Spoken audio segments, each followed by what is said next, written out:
যেখানে আমার মেয়েটি নির্বিঘ্নে বিদ্যালয়ে লেখাপড়া করতে যেয়ে সেখান থেকে আবার তার সম্ভ্রম নিয়ে বাড়ি ফিরে আসতে পারবে, টিচিং এর শিকার হবে না।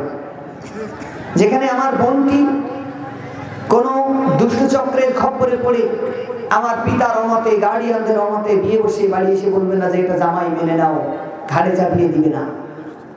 যেখানে আমার ইউনিভার্সিটি পড়ুয়া ছেলেটি, যার পিছনে মাসের পর মাস, বছরের পর বছর হাজার হাজার পয়সা খরচ করে যাকে লেখাপড়া শেখাচ্ছি, পরিবারের আশা আকাঙ্ক্ষা দেখে শুনে সুন্দর বিয়ে দিয়ে একটা বৌমা বাড়ি আনবো, চাকরি বাকরি করবে, সংসারের দুর্দিন ঘুচে যাবে, সে সকলকে আশাহত করে তাই রে না রে করতে করতে ও পাড়ার সখীনারে নিয়ে পালান দিবে না। এই নিরাপত্তাটা যে সমাজে থাকবে, এটা এমন একটি সমাজ আমরা চাই, ঠিক কিনা?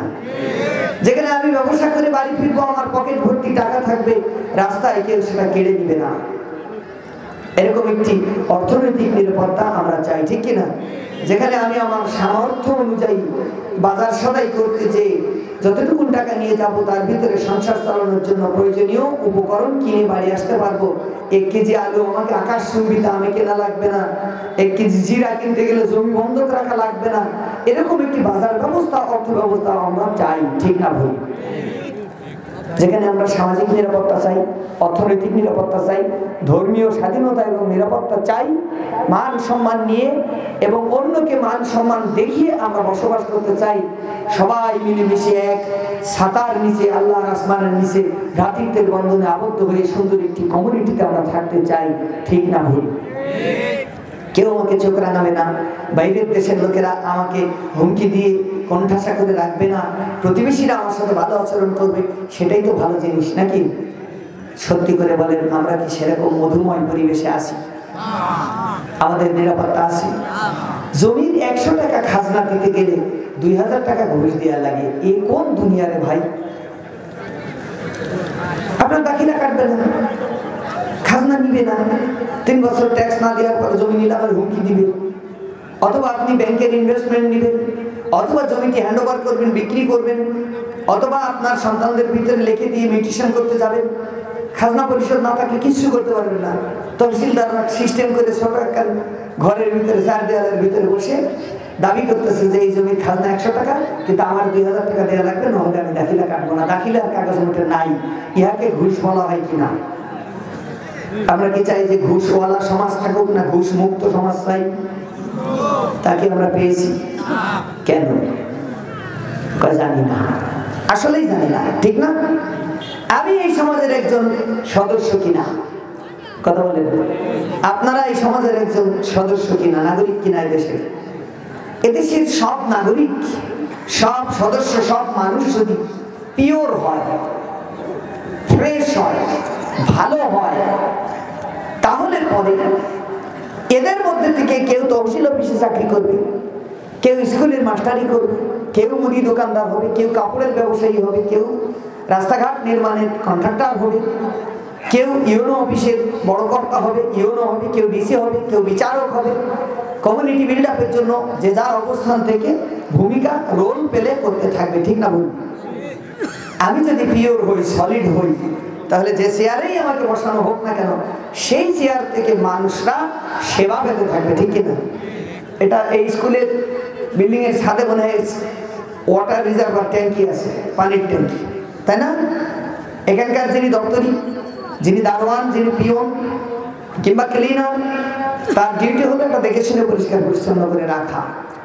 তিনি যদি 1 লিটার কেরোসিন তেল কিনে এনে ট্যাঙ্কির ঢাকনা আলগা করে বিসমিল্লাহ আল্লাহু আকবার বলে ওতে এই কেরোসিনটা ঢেলে দেন, 2000 লিটার বা 4000 লিটারের এই লোড ট্যাঙ্কিতে 1 লিটার কেরোসিন দিলে ওই পানি শেষ যতদিন না হবে ততদিন যে পানি ট্যাপ ছেড়ে আমরা বের করব, সেটা কি পানি বেরোবে? একেবারে ওই খানায় কাবার মিস্ক, যে আতর, উদ আল আরাব, ওই উদ আল আরাবের ঘ্রাণ বেরোবে না কেন? ট্যাঙ্কিতে ঢালা হয়েছে কেরোসিন। ট্যাঙ্কির অপারেটর যদি কেরোসিন ওয়ালা হয়, তাহলে ওই ট্যাঙ্কির থেকে বের হয়ে যাওয়া পানির যত ভোক্তা আছে, বেনিফিশিয়ারি আছে, প্রত্যেককেই কেরোসিন ভোগ করা লাগবে। কথাটা কি বুঝতে পারছেন? ট্যাঙ্কির অপারেটর যদি আতরওয়ালা হয়, তাহলে তারা আতর ভোগ করতে পারবে, ট্যাঙ্কির অপারেটর যদি দক্ষ, ভদ্র, ভালো হয়, নীতিবান হয়, তাহলে পিওর ওয়াটার তারা পাবে। আমার কথাটা কি আপনাদের মাথায় ঢুকছে? তাহলে এখন ওই ট্যাঙ্কির অপারেটর ভালো করার কাজটা আমাদের করা জরুরি কিনা? আমি এজন্য কোরআনে কারিমের সেই রকম একটি জায়গা সিলেক্ট করেছি। এটি সাজানোর দিক দিয়ে কোরআনের 91 নম্বর সূরা, সূরাতুল শামস, নাজিলের ক্রম এই সূরাটির 26-26 নাজিল, মক্কায় নাজিল। এর 7, 8, 9, 10 এই 4টি আয়াত আমি তেলাওয়াত করেছি। 7, 8, 9, 10 মনে থাকবে না আপনাদের? কথা বলেন। সূরাতুল শামস বলেন, কোন সূরা? আশ-শামস। 7, 8, 9, 10 বাড়ি যেতে মেলাবেন, কারণ আছে। এই কথা এই জন্য মনে করাই দিচ্ছি, আমাদের সমাজের একটা দোষ আছে, এক লাইন লিখতে পারে না, মুছে দেওয়ার যোগ। খাবে না, ঘুটে দেবে, বলবে সারা জীবন এরকম শুনে আসতেছি, আর কোথাকার আব্দুল গফফার এসে কি বলে গেল না গেল, এ কি হয়? আমি যে আয়াতে কারিমা 4টি পড়েছি, তার মানে হলো আল্লাহ তাআলা বলছেন ওয়ানাফসি ওয়া মা সাওয়াহা, নফস এর কসম, অন্তর আত্মার কসম। নফস বোঝেন তো? নফস আমাদের এখানে যা থাকে, জীবন, এই নফসের ব্যাখ্যা করেছেন মুফাসসিরিন কিরাম, জীবন, জীবনের কসম। ওমা সাওয়াহা, যিনি এই নফসের স্রষ্টা, সেই আল্লাহর কসম। আমাদের নফসের স্রষ্টা কে? আল্লাহ। ফাআলহামাহা ফুজুরাহা ওয়া তাকওয়াহা, প্রতিটি আত্মাকে আমি আল্লাহ তাআলা শিখিয়েছি কোনটা পাপ, কোনটা তাকওয়া, কোনটা অন্যায় আর কোনটা ন্যায়। প্রত্যেকটি অন্তরকে আমি আল্লাহ ইলহামের মাধ্যমে, ফাআলহামাহা, ইলহামের মাধ্যমে শিখিয়ে দিয়েছি, জানিয়ে দিয়েছি। এটা স্কুলে পড়া লাগে না, কলেজে পড়া লাগে না, ইউনিভার্সিটিতে যাওয়া লাগে না, মাজার, খানকা, দরগা কোথাও যাওয়া লাগে না। আল্লাহ বলছেন স্বয়ংক্রিয় পদ্ধতিতে, সৃষ্টিগতভাবে প্রতিটি অন্তরকে আমি ভালো আর মন্দ বিচার বিবেচনা করার যোগ্যতা সম্পন্ন করে তৈরি করে দিয়েছি। সুবহানাল্লাহ বলেন। এটা গড গিফটেড। এরপরে বলছেন কদ আফলাহা মান যাক্কাহা, এই যে ভালো চেনার গুণ আর মন্দ চেনার গুণ আমি তাকে দিয়েছি, তার ভিতরে কিছু ভালো দিকও আমি দিয়েছি। এই ভালো দিকটাকে যে তাজকিয়া করবে, পরিশুদ্ধ করে, লালন পালন করে, পিওর করে, প্রতিপালন করে, মডিফাই করে, এটাকে যে মডারেট করবে, সে সফল হয়ে যাবে। সুবহানাল্লাহ বলেন। আর যে মন্দ, অকদ খাবা মান দাসাহা, ভালো গুণকে কবর দিয়ে মন্দ জিনিসটাকে, ভালোটাকে সাইসাপা দিয়ে মন্দ জিনিসটাকে যে রাইজ করবে, ডেভেলপ করবে, সে ধ্বংস হয়ে যাবে। আমার এই তর্জমাটা কি আপনারা বুঝতে পেরেছেন? একেবারে বাংলা, আমি বাংলা সাহিত্য মাস্টার ডিগ্রি করেছি, খাস বাংলায় বললাম আপনাদেরকে। আমাদের আজকের আলোচনার বিষয় হলো নৈতিকতা অবক্ষয় রোধ করা, ভালো গুণ রাইজ করা। আমাদের এই সমাজ নৈতিকভাবে অধঃপতনের তলানিতে চলে যাওয়ার কারণে অফিস, আদালত, কল কারখানা, পরিবার, রাষ্ট্র, সমাজ, সব জায়গায় আমরা সার্কেল আবদ্ধ হয়ে যে দুষ্ট চক্রের ভিতরে ঘুরপাক খাচ্ছি, বেরিয়ে যাওয়ার রাস্তা আমরা দেখতে পাচ্ছি না। সেখান থেকে আমাদেরকে ওভারকাম করে বেরিয়ে এসে একটি সুন্দর সোনালী সুদিনের দিকে হাঁটা শুরু করতে হবে। আপনারা কি রাজি আছেন?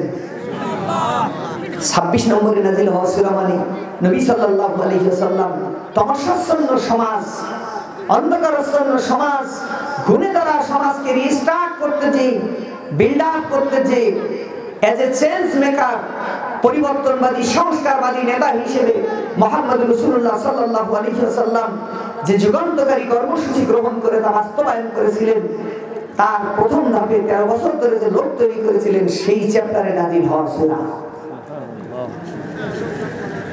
আমাদের এই সমাজের সেই সমাজের অবস্থা আরো খারাপ ছিল। কাজীপুর সেন্ট্রাল মসজিদ, যেটা প্রত্যেক জুমা এখান থেকে জুমার নামাজের বয়ান হয় কিনা, খুতবা হয় কিনা, 30-40 মিনিট ধরে আমাদের খতিব সাহেব তিনি দিক নির্দেশনামূলক বক্তব্য দেন। ওখানে মুন্সিবাড়ি মসজিদেও হয়, আশপাশের মসজিদগুলোতে দিনের কথা হয়, মাহফিল হচ্ছে। এরপরে শুধু সপ্তাহে না, সপ্তাহের একদিন না আরো দিনগুলোতে তাবলীগের ভাইরা তাদের ফাজাইল আমল বা ফাজাইলের কিতাবগুলি পড়ে, পীর সাহেবের মুরিদানরা জিকিরের হালকা তাজকিয়া তালিম এগুলার কাজ করে, জামাত ইসলামের ভাইরা তাদের সাধারণ সভা, কর্মী সভা, তাদের এই তরবিয়তি সভা, এসব বিভিন্ন কর্মসূচির মাধ্যমে প্রতিনিয়ত মানুষদেরকে আল্লাহর দিনের দিকে ডাকতেছে কিনা? কথা বলেন না কেন? এদেশের সংখ্যাগরিষ্ঠ মানুষ মুসলিম। আরো সুখের বিষয় হলো এদেশের রাজনৈতিক এবং সামাজিক যত সংস্থা আছে হাতে গোনা গুটি কয়েক বাদে বস্তুবাদী, আর সবাই ইসলাম নিয়ে কাজ করে, মানুষদেরকে ইসলামের দিকে ডাকে। অনেক দল হলেও সকলের ডাক কিন্তু আল্লাহর দিকে, দিনের দিকে, ঠিক না বলুন?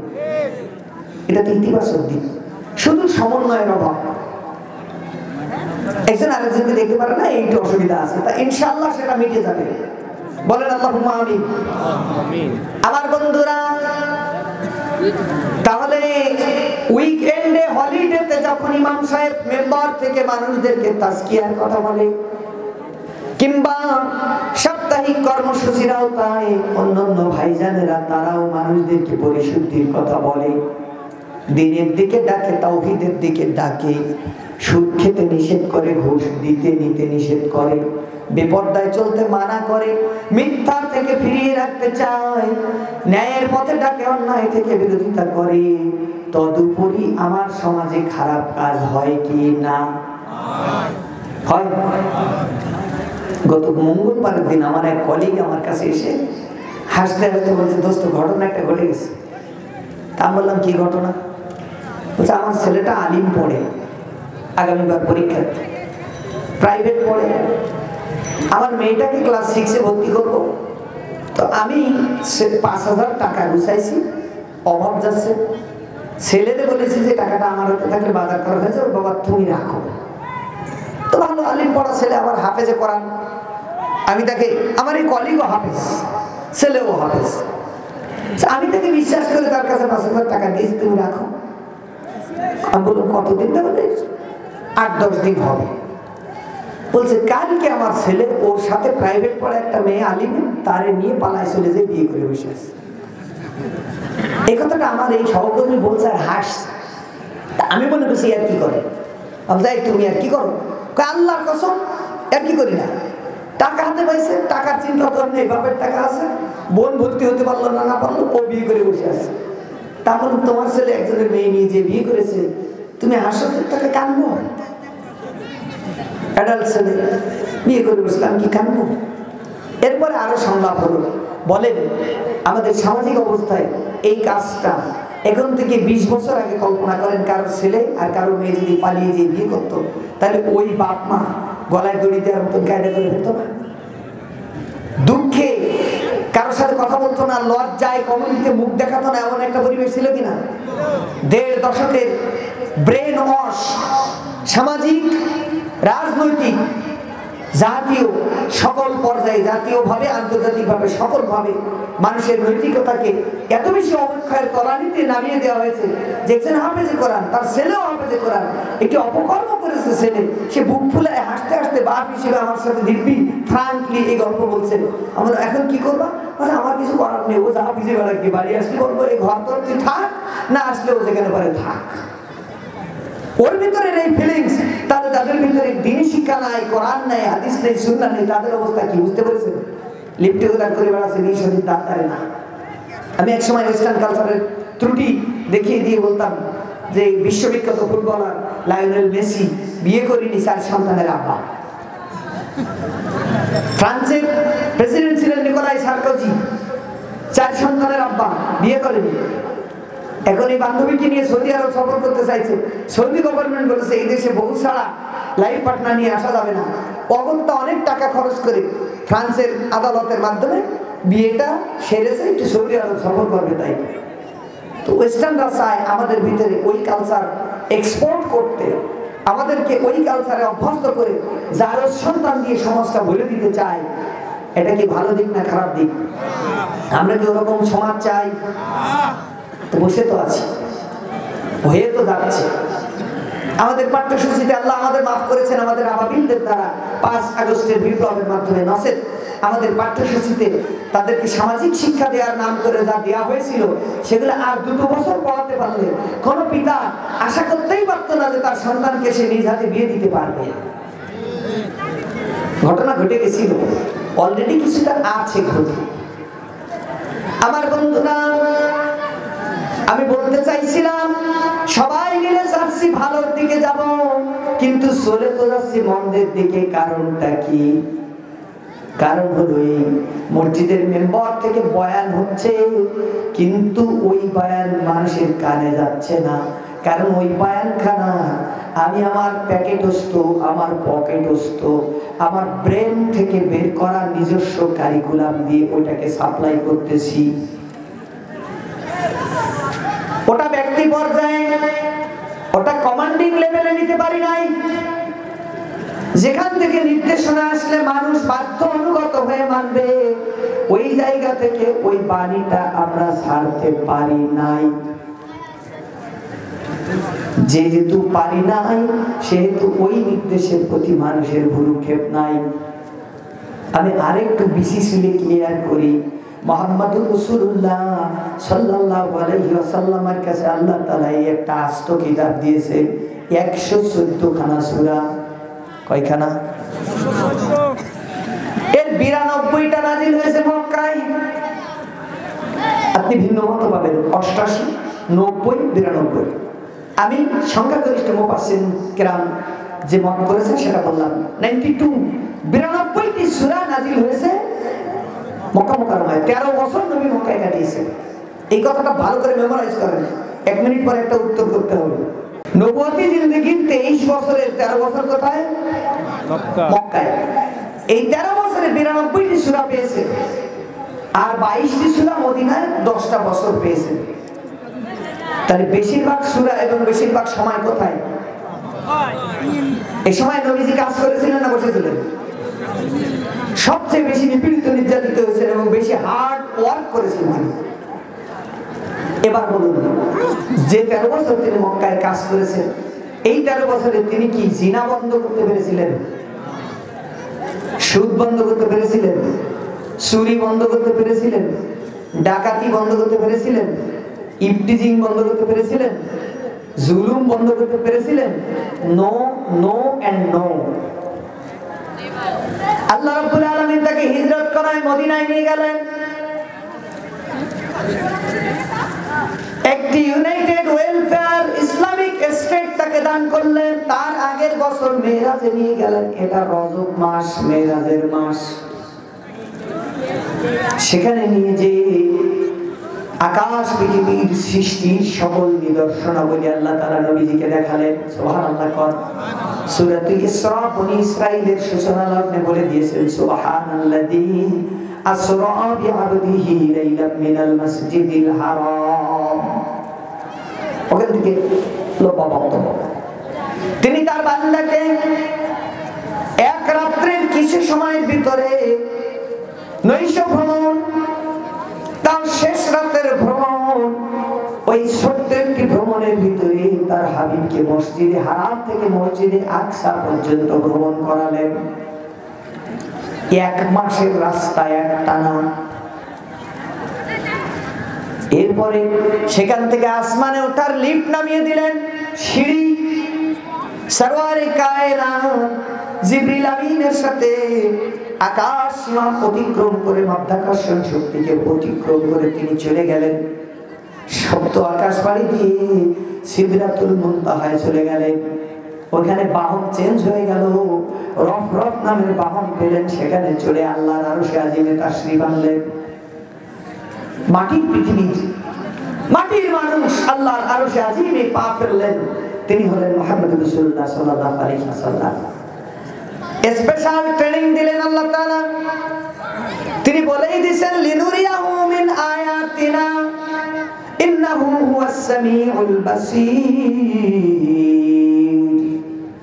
আমার নিদর্শনাবলী এই মেরাজের সফরে আমি নবীজিকে দেখিয়েছি। আমি সর্বশ্রোতা, মহাদ্রষ্টা। নবী করিম সাল্লাল্লাহু আলাইহি ওয়াসাল্লাম দেখলেন সৃষ্টির সূচনা থেকে কি ছিল, বর্তমানে চলে কি, ফিনিশিং এ হবে কি, সব আল্লাহ তাকে দেখাইছে। জান্নাত জাহান্নাম দেখিয়েছে। ইসলামিক ওয়েলফেয়ার স্টেট কায়েম হলে মানুষ কি শান্তি পাবে সেটাও তিনি তাকে দেখিয়েছেন। ঘটে যাওয়া, ঘটমান, ভবিষ্যৎ ঘটনা সব আল্লাহ তাআলা নবীজিকে দেখাই দিয়েছে। সুবহানাল্লাহ। সেদিন আমাকে একজন সরকারের সচিব গত সপ্তাহে খুলনাতে একটা প্রোগ্রামে প্রসঙ্গক্রমে মেরাজের কথা হচ্ছিল, আমি এই কথাটা বললে উনি পরে আমাকে বললেন, তাহলে ভবিষ্যতে কি হবে, নবীকে আল্লাহ তাআলা দেখাইছে? হ্যাঁ দেখাইছে। আচ্ছা এটা আপনি সেই কি কথা বললেন? আমি বললাম নবীজি এসে বলছেন আদি অন্ত সব আমাকে দেখানো হয়েছে, কিন্তু কি বলতে পারবো এ ব্যাপারে আবার আল্লাহ তাআলা লিমিটেশন দিয়ে দিয়েছেন, চেয়ে রেখে দিয়েছেন। যেটা বলাটা রিস্কি, ঝুঁকি, সেটা আমার থেকে ভুলাই দিয়েছেন আল্লাহ তাআলা, কিন্তু ওই সময় দেখাইছিল, আমি এখন বলতে পারতেছি না। সুবহানাল্লাহ। তো উনি তাও মানতে চায় না। আমি বললাম কি যে আপনি বাড়ি করেছেন? হ্যাঁ করেছি। কোথায়? 2 নম্বর পেজ সোনাডাঙ্গা। কয়তলা? 4 তলা। আমি তো কেডিএর অনুমোদন নিয়েছেন? হ্যাঁ নিয়েছে। তো এটার প্ল্যান ডিজাইন কে করেছিল? তা বললো কেডিএর ইঞ্জিনিয়ার।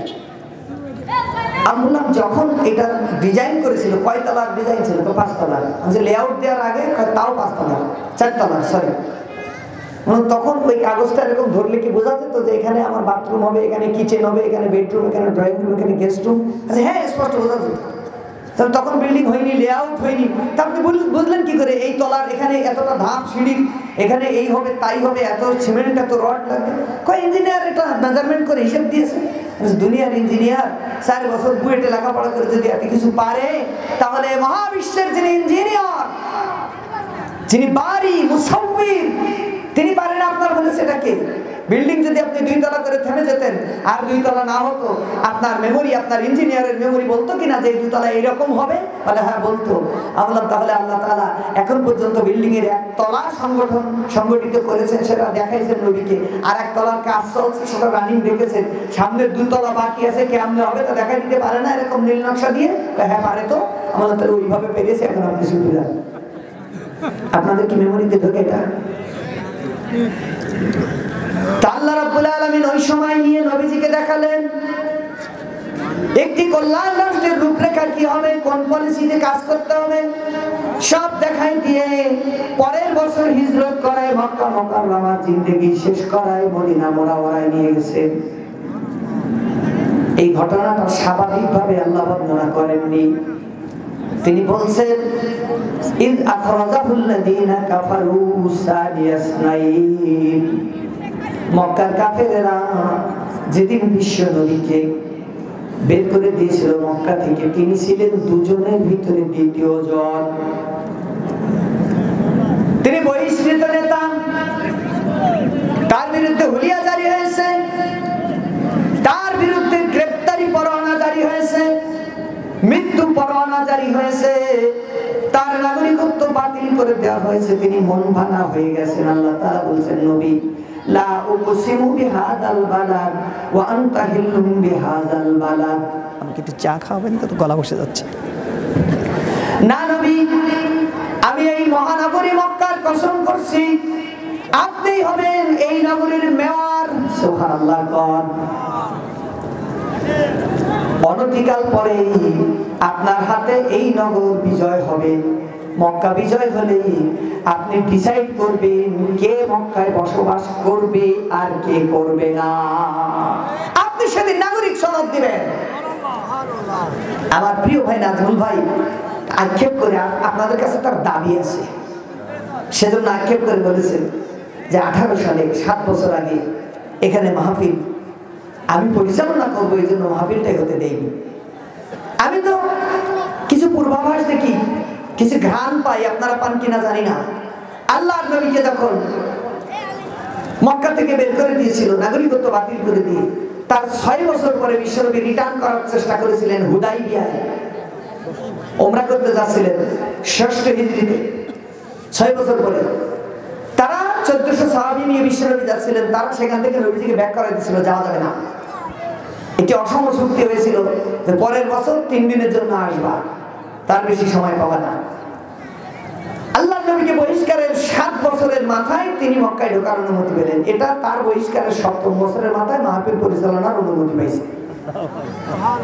এখন আসল কথাটা কইনি, সুবাতাস কিসে পাচ্ছি কব শুনতেছি ইউনিয়ন পরিষদের ইলেকশন হবে সামনের বছর। তো নবীজি 8ম বছরে যে মক্কা বিজয় করে খানায় কাবার দরজায় দাঁড়িয়ে বলেছিলেন, আজকে আল্লাহ তাআলা এই নগরীর অধিপতি আমাকে বানিয়েছে, ও আমার নাগরিকেরা তোমরা আজকে আমার অধীনস্থ, আমি নাগরিক সার্টিফাই দেবো কে আমার নগরীর নাগরিক আর কে নাগরিক নও। এখন বলো তোমরা কি আচরণ আশা করো। আমি তো আশা করতে পারি, গ্রান্ট পাচ্ছি যে 8 বছর পুঁতে না পুঁতে নাজমুল রে আল্লাহ তাআলা এই ইউনিয়নের নগর পিতা বানিয়ে দেবেন, ইউনিয়ন পিতা বানিয়ে দেবেন ইনশাআল্লাহ। আল্লাহ তাআলা আল্লাহর নবী এবার যে একটি ইউনাইটেড ওয়েলফেয়ার স্টেট কায়েম করলেন মদিনায়, যে এবার তিনি বড় চেয়ারে বসলেন। কোথায় বলেন কথা বলেন কেন? তিনি হলেন ওই রাষ্ট্রের প্রেসিডেন্ট। নাম্বার 1 তিনি প্রেসিডেন্ট, নাম্বার 2 তিনি chief justice of the country, রাষ্ট্রের প্রধান বিচারপতি, এবং তিনি হলেন chief of the army staff of this country, এই জনপদের প্রধান সেনাপতি। সুবহানাল্লাহ। নবী হিসেবে ধর্মীয় দিক তার হাতে। তাহলে কয়টা হলো? এক হলো রাষ্ট্রপতি, এক হলো সেনাপতি, এক হলো বিচারপতি, আর এক হলো ধর্মপতি। কথা বুঝছেন? 4টা পাওয়ার নিজের হাতে রেখে বাকি সকল ক্ষমতা ডিসেন্ট্রালাইজ করে, বিকেন্দ্রীকরণ করে এক একজনের এক এক ডিপার্টমেন্টের দায়িত্ব দিলেন। তুমি ভূমি অধিদপ্তর দেখবা, তুমি অর্থনীতি দেখবা, এইসব ভাগ যোগ করে দিয়ে দিয়ে সেক্টর কমান্ডার নির্বাচন করে করে তিনি অল্প সময়ের ভিতরে একটি সুশাসন কায়েম করে একটি পরিশুদ্ধ জাতি গঠন করে ডায়াসে দাঁড়িয়ে 8 বছরের মাথায় বললেন, 10 বছরের মাথায় বললেন, খৈরুল কুরুনি করনি, আমার যুগটাই হলো সবচেয়ে সোনার যুগ। আপনাদের এর আশপাশে তো নদী নেই, তাই না? এই গাজীপুরের আশপাশে কি নদী আছে? ভৈরব ওই পাড়ে চলে গেছে। ভৈরব থেকে ক্যানেল করে পাইপ লাইন লাগায় 100টা 10 ইঞ্চি ব্যাসের শ্যালো মেশিন নিয়ে এই সিঁড়িতে এখানে পানি ঢালবেন, ছাঁচবেন। ওই 3 দোতলার ছাদে টবে গাঁদা ফুলের গাছ আছে, ওতে পানি দেবেন বলে শ্যালো মেশিন দিয়ে এই খুঁটির গোড়ায় পানি ছাঁচবেন। ক বছরে ওই টব দোতলা ডুবে ওর মাথায় পানি উঠবে? আমার কথা বোঝেননি? ও যদি আটলান্টিকের পানি, প্রশান্ত মহাসাগরের পানি, বঙ্গোপসাগরের পানি সব এনে শ্যালো মেশিন দিয়ে এখানে সেচে দেন, কিয়ামত হয়ে যাবে, ও উঠবে না। তার কারণ পানি ধর্ম নিচের দিকে যাওয়া, ওখানে পড়বে গড়গড় করে, খাল দিয়ে নদী দিয়ে দিয়ে ভৈরব দিয়ে যে পড়বে রূপসা নদীতে, রূপসা থেকে যে শিবসা, শিবসা যে আলপাঙ্গাশিয়া, আলপাঙ্গাশিয়া যে বঙ্গোপসাগর, বঙ্গোপসাগর যে ভারত মহাসাগর, সে যে আবার আটলান্টিকে কিছু দিবে, দিতে দিতে জাগার পানি জায়গায় চলে যাবে, আপনার দুতলার ছাদে উঠবে না। এখন আল্লাহ তাআলা যদি রহমতের বৃষ্টি দেয়, উইদিন 5 মিনিটস, 5 মিনিট আল্লাহ যদি রহমতের বৃষ্টি দেয়, দুতলার ছাদের টবে পানি চলে যাবে। ওই তাল গাছের মাথায় বটের চারা গজাইছে, পাখিটি পায়খানা করে দিয়ে যে বীজ ফেলাইছিল ওখানে পৌঁছে যাবে, আপনার ধান খেতে পৌঁছে যাবে, বাড়িরা মিনায় পৌঁছে যাবে। 5 মিনিটে আল্লাহর রহমের বৃষ্টি যেহেতু আসমান থেকে ছেড়ে দেয় উপর থেকে, এই জন্য বেনিফিশিয়ারিরা শর্ট টাইম বেনিফিট পেয়ে যায়। কথা কি বুঝতে পেরেছেন? তাহলে আল্লাহর বিধান দিয়ে শান্তি পেতে গেলে কমান্ডিং শেয়ার, পাওয়ারের শেয়ার থেকে ছাড়লে দ্রুত হয়। আর বাংলায় বলি সহজে, যশোরের চৌরাস্তায় সোনালী ব্যাংকের কর্পোরেট শাখা আছে না? কথা বলেন না কেন? হেড ব্রাঞ্চ, ওইখানকার যিনি ম্যানেজার, ওই জিএম এর কাছে আগামীকাল যদি আপনারা এই যে কত মানুষ এসেছেন আর এত 5 গুণ মানুষ নিয়ে যশোর শহর অসাল করে দেওয়া যায়, কিংবা মিজানুর রহমান আজহারির মাহফিলে যত লোক হয়েছিল অত লোক সবাই দল বেঁধে যে একখানা স্মারকলিপি দেন যে সুদ হারাম জিনিস, কর্পোরেট শাখার ম্যানেজার আপনাকে আর সুদ কষা যাবে না, আজ থেকে সুদ বন্ধ করেন। ও তো ও আব্বার ক্ষমতা আছে সুদ বন্ধ করেন। তো এই যে লক্ষ লক্ষ 20 লাখ 30 লাখ লোক জড়ো হয়েছিলেন, সবাই যে স্লোগান তুলে মিছিল করে যে সুদ বন্ধ করো, তো ও ম্যানেজারও রাজি ছিল, কিন্তু সিস্টেমের কারণে তাকে পারবে। প্রফেসর ইউনূস রাত 11:30টার সময় বঙ্গভবনে বসে, গণভবনে বসে, কিংবা তার রাষ্ট্রীয় অতিথি ভবন যমুনায় বসে যদি একটা প্রেস নোট দেয়, মিডিয়ায় পাঠিয়ে দেয় যে আগামীকাল সকাল 9টায় যখন ব্যাংকের তালা খুলবে তখন থেকে সুদভিত্তিক লেনদেন স্টপ, বলেন তো আর কোনো ব্যাংকে সুদ কষা খুঁজে পাওয়া যাবে? কেন? একজন বলেছে হুকুমের চেয়ারে বসে বসে যে কথাটি বলেছে সেটা মিষ্টি সুরে বলুক আর কর্কশ সুরে বলুক, সেটাই হুকুম। আর নিচে বসে যত কথা আপনি বলেন সেটা হুকুম না। আরো সহজ করে বুঝাই, আপনি যদি বলেন এক গ্লাস পানি দাও, আপনার ছেলেকে বললেন, এটা হবে অর্ডার। একই কথা আপনার ছেলে যদি তার মাকে বলে আম্মু এক গ্লাস পানি দাও, এটা হবে অনুরোধ, এটা অর্ডার হতে পারে না। আদেশ নিচ থেকে উপরে ওঠে না, উপর থেকে নিচে যায়। কথা কি বুঝতে পেরেছেন?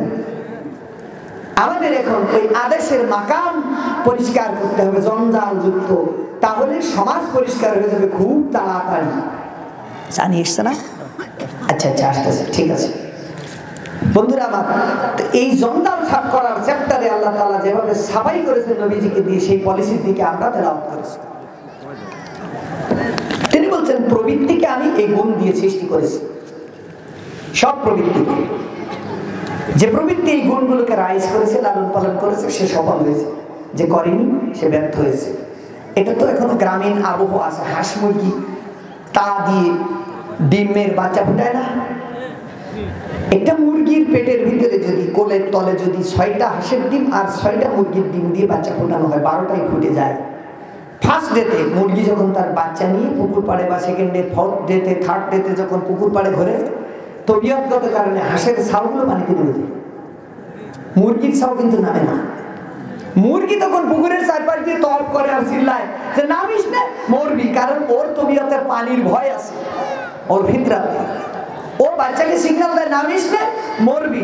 আর বাচ্চার তবিয়তে, ফিতরাতে এটা আছে, আল্লাহ ওকে জন্মগতভাবে দিয়েছেন, তুই মরবি না, এখানে ভেসেই থাকবি। ও ওর মাকে মেসেজ পাঠায়, না মরবো না, আমার ক্যাপাসিটি আছে, তুমি নিশ্চিন্ত থাকো। কথাটা বুঝতে পেরেছেন? এটা ফিতরাত, এটা ইলহাম। আল্লাহ তাআলা সকল আত্মাকে দিয়েছেন, সকল অন্তরকে দিয়েছেন। পাপী তাপী, পুণ্যবান নেককার, সবাইকে আল্লাহ তাআলা দিয়েছেন। এই বৈশিষ্ট্যটা দিয়ে আল্লাহ সৃষ্টি করেছেন। এটা ফিতরাতুল্লাহ, আল্লাহর স্বভাব, আল্লাহর ফিতরাত। আমার বন্ধুরা, ভালো গুণ নিয়ে মানুষ জন্ম নিয়েছিল, শয়তানের খপ্পরে পড়ে গড্ডালিকার প্রবাহিকা ভাসিয়ে দিয়ে পৃথিবীর চক্রে পড়ে, কালের চক্রে পড়ে সেই মানুষ ভালো গুণ থেকে মন্দ গুণের দিকে আস্তে আস্তে করে ডাইভার্ট হয়ে গেছে। যখনই ডাইভার্ট হয়েছে, আল্লাহ তাআলা তাদের হেদায়েতের জন্য, ফিরিয়ে আনার জন্য এই জিনিস দান করেছেন। 104 খানা দিয়েছেন। কয়খানা? এই কোরআনের আগে 103 খানা কিতাব ছিল। সেই 103 খানার মূল বক্তব্য, সার জিনিসটাকে সংগ্রহ করে, জোগাড় করে, এক করে কোরআনে জুড়ে দিয়ে 104 খানা কিতাবের মূল বাণী সংবলিত কিতাব কোরআনে কারীম মুহাম্মদুর রাসূলুল্লাহ সাল্লাল্লাহু আলাইহি ওয়াসাল্লামের মাধ্যমে প্রেসক্রিপশন আকারে আমার আপনার সমস্যার সমাধানের জন্য পাঠিয়েছে। আমরা প্রাউড, গর্বিত যে সকল নবীর শরীয়তের মূল বক্তব্য আমাদের শরীয়তে আছে। আলহামদুলিল্লাহ বলেন। আদম নবীকে সৃষ্টির পরে জান্নাতে রেখেছিলেন, জানেন কি না? কোথায় রেখেছিলেন? তার বিবি হাওয়াকেও। তাদের জন্য একটি অর্ডার ছিল।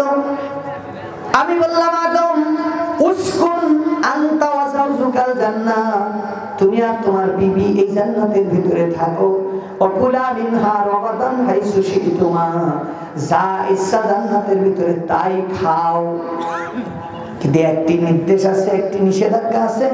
ওয়ালা তাকরাবা হাযিহিশ শাজারা, একখানা গাছ দেখাই বলেছেন, এই গাছটার ধারে কাছে যাবা না। একটি নিষেধ। প্রবৃত্তিগতভাবে মানুষের নিষিদ্ধ জিনিসের প্রতি ঝোঁক বেশি। আদমের কারণে যেহেতু ইবলিস বহিষ্কার হয়েছে, শয়তান হয়ে গেছে, বেহেশতে যাওয়া তার রাইট ছিল না, অধিকার ছিল না, প্রবেশাধিকার ছিল না। কিন্তু বেহেশতের বাউন্ডারির বাইরে দিয়ে ঘুরঘুর করতো, আর ওখান থেকে রিমোট কন্ট্রোলের মাধ্যমে আদম আলাইহিস সালাম আর হাওয়া আলাইহিস সালামের অন্তঃকরণের উপর প্রভাব বিস্তার করার চেষ্টা করত। এক পর্যায়ে সে সফল হয়ে গেল। রিমোট কন্ট্রোল বোঝেন না? এইখানে বসে মোবাইলে রিং করলে আমেরিকায় কল যায়? 1 সেকেন্ড মাত্র diversion time, 1 second, only 1 second, তারও কম। এখন আরো আধুনিক প্রযুক্তি উঠেছে, 1 সেকেন্ডের কম সময় তারা পেয়ে যায় কল। তা এখন থেকে হাজার হাজার মাইল দূরে যদি আমেরিকায় আমাদের এই সামান্য প্রযুক্তি ব্যবহার করে আমরা তাদেরকে কন্ট্রোল করতে পারি, কথা বলতে পারি, তাহলে ইবলিস তো সুপার পাওয়ার নিয়েছিল আল্লাহর কাছ থেকে, সে নিয়েছিল, পারবে না কেন? পদস্খলন ঘটিয়ে ফেললো। সেটা কেমন হলো? অসহতা দিয়ে বললো যে এই গাছের ফল খাও, আজীবন বেহেশতে থাকার সুযোগ পাবা, আর নাহলে তোমার বের করে দিলে বলি আমার কাছে দেখো না, তোমারও দেবে। যাই হোক, আদম আলাইহিস সালাম সেই নিষেধাজ্ঞা অমান্য করলেন। কোরআন বলছে তিনি সে গাছের কাছে গেলেন, ফলও খেলেন। এবার আল্লাহ তাআলা বলছেন কুল্লা হাবিতু মিনহা জামিয়া, আদম তুমি আর তোমার স্ত্রী হাওয়া আর ওই যে ইবলিসের ওয়াসওয়াসায় পড়ে নিষেধাজ্ঞা অমান্য করেছো, তোমরা সবাই মিলে আমার এই জান্নাত থেকে দুনিয়ায় নেমে যাও, গেট আউট। তোমাদেরকে এক্সপেক্ট করা হলো, বহিষ্কার করা হলো, যাও দুনিয়ায় নেমে যাও। আদম আলাইহিস সালাম চরম ভয় পেয়ে গেলেন, ঘাবড়ে গেলেন, মুষড়ে পড়লেন। কারণ জান্নাতে ফেরেশতাদের তত্ত্বাবধানে সরাসরি ফেরেশতারা তাকে গাইড করেছে, সেখানে সহযোগিতা করেছে, পরামর্শ দিয়েছে। ফেরেশতাদের তত্ত্বাবধানে ইবলিস তাকে ধোঁকায় ফেলেছে। আর যজন যজন মাইল দূরে, কত দূর তার ঠিকানায়, যেখানে ফেরেশতারা সশরীরে থাকবেও না, অশরীরী ভাবে থাকবে, পরোক্ষ ভাবে থাকবে, প্রত্যক্ষ ভাবে থাকবে না, সেই জায়গায় ইবলিস আমাকে একা পেয়ে না জানি কত হয়রান করে আমাকে জাহান্নামের পথে নিয়ে যায়। সেই ভয়ে আদম নবী ভীত সন্ত্রস্ত হয়ে পড়লেন।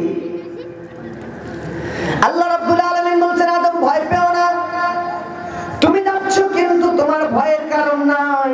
ফাইম্মা ইয়াতিয়ান্নাকুম মিন্নি হুদা ফামান তাবিআ হুদায়া ফালা খাউফুন আলাইহিম ওয়ালা হুম ইয়াহজানুন। সুবহানাল্লাহ।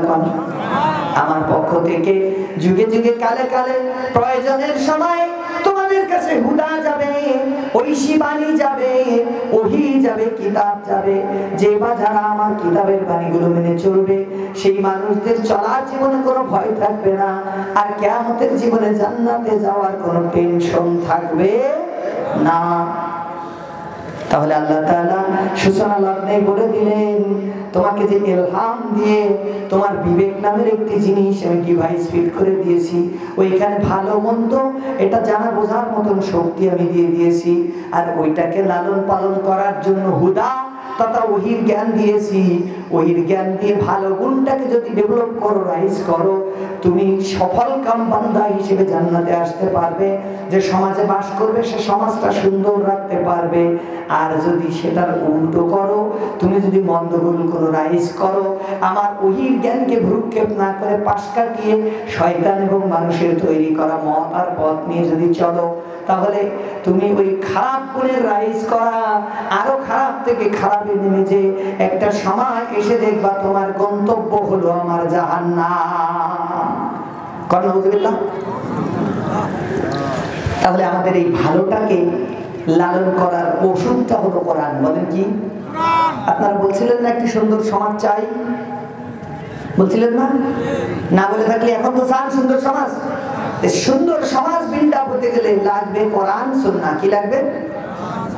আল্লাহ রাব্বুল আলামিন নবীর মাধ্যমে জানিয়ে দিয়েছেন তিবিয়ানাল লিকুল্লি শাই। নবী যা যা লাগবে তার সুস্পষ্ট বর্ণনা দিয়ে আমি একখানা আস্ত ভলিউম নাযিল করে দিয়েছি কোরআন। এটা দিয়ে কি করবেন আপনি তা বলছেন নবীকে। কিতাবুন আনজালনাহু ইলাইকা লিতুখরিজান নাসা মিনাজ যুলুমাতি ইলান নূর। আপনার কাছে আমি একটি কিতাব দিয়েছি, আমার বান্দারা শয়তানের তৈরি করা অন্ধকারে আগুন খাচ্ছে, ওখান থেকে তাদের বের করে আপনি আলোর রাস্তা দেখাবেন। কত শয়তানের পথ, কত অন্ধকার পথ, সেটা একটু বিবেচনা করা লাগবে। যে সমাজে যে সময়ে বিশ্বনবী সমাজ বিনির্মাণের দায়িত্বটা হাতে নিলেন, ওই সমাজটার নাম ছিল আইয়ামে জাহিলিয়া। জানেন কিনা আইয়ামে জাহিলিয়া? এক সময় সতীঘাটা কামালপুর এই জায়গায় ডাকাতি হতো, আপনাদের মনে আছে? আমি তো 24 বছর 22 বছর থেকে গেছি আপনাদের সাথে। 1996 সাল থেকে আপনাদের এই আবহাওয়া আমি চিনি। একসময় ঝিকরগাছা টু যশোর এই লাইনে বাসে উঠলে, আবার রূপদিয়া টু যশোর এইটুকু পথের ভিতরে বাসে আল্লাহর কোন বান্দা তার পকেট নিরাপদ নিয়ে নামতে পারতো না। 2 আঙ্গুলের কাজ করার লোকেরা এটা সাফাই করে দিত। হতো, মুরব্বীরা বলতে পারবে, হতো। যারা পকেটে হাত দিয়ে টাকা তুলে না, ওদের কি বলে? কোন লোকের আইডি কার্ডে পদবিতে লেখা আছে যে অমুক ব্র্যাকেটে পকেট মারে, কেন নেই? লজ্জা। বলেন কেন নেই? লজ্জা। তাই ও পকেট মারে কিন্তু পদবি লেখে না, লজ্জা করে। ওর মেয়ে বিয়ে হবে না, ওর বংশ কলঙ্কিত হয়ে যাবে এই জন্য। কিন্তু আমাদের সমাজে এখন অন্যায় আছে, যারা অন্যায় করে চাপা দিয়ে রাখে, চুপচাপ থাকে যেন লোক না জানতে পারে। কিন্তু নবীজি যে সমাজের সংস্কারকের ভূমিকা পালন করলেন, সমাজকর্মী হিসেবে কাজ শুরু করলেন, ওই সমাজের মানুষগুলো এতটাই বর্বর হয়ে গেছিল যে তারা সকালবেলা উঠে ডাকাতি করে, লুটপাট করে, খুন খারাপি করে, মাল সামানা কেড়ে এনে কাবা ঘরের সামনে গাদি করে লুটের মালের উপরে দাঁড়িয়ে বুক চাপড়াতো আর বলতো আমি অমুকের ছেলে অমুক। এতটি কাফেলা লুট জঞ্জাল চিরে বের করে এনে আলোকের মহাসড়ক দেখিয়ে দেবেন। তাই আপনাকে কোরআন দিয়েছি, আপনার সংস্কার হবে কোরআন দিয়ে। কি দিয়ে? কোরআন দিয়ে। তাই আজকের সমাজ যদি পুনর্নির্মাণ করতে হয়, সংস্কার করতে হয়, রিস্টার্ট দিতে হয়, কি দিয়ে দিতে হবে? তাহলে আমরা যারা বলতেছি যে রাজনীতির সাথে ধর্মের কোনো সম্পর্ক নেই, তার সঠিক আছে না ভুল আছে? আল্লাহ শুধরানোর তৌফিক দান করুন, বলুন আল্লাহুম্মা আমিন। কত রীতি মহারতি, কত নীতি, কত পদ্ধতি অ্যাপ্লাই করে পৃথিবীকে শান্তি দিতে চেয়েছে, এই দুনিয়ায় কেউ সফল হয়নি। হয়েছে বলেন? অ্যারিস্টটল, প্লেটো, অ্যারিস্টটলের সেই যে থিওরি ফিলোসফার কিংডম, ঈসা রুহুল্লাহর ১৫০০ বছর আগে অ্যারিস্টটল পৃথিবীতে এসেছিল। তার মানে এখন থেকে কত হাজার বছর আগে হিসেব করে নেন, ৩০০০-এরও বেশি বছর আগে। সেই সময় রাজনীতি ছিল, সরকার কাঠামো ছিল, সেখান থেকেও মানুষ চেষ্টা করতো মানুষদের শান্তি দিবে। প্লেটোর রাজনৈতিক তত্ত্ব, অ্যারিস্টটলের রাজনৈতিক তত্ত্ব ছিল ফিলোসফার কিংডম, দার্শনিক রাজতন্ত্র।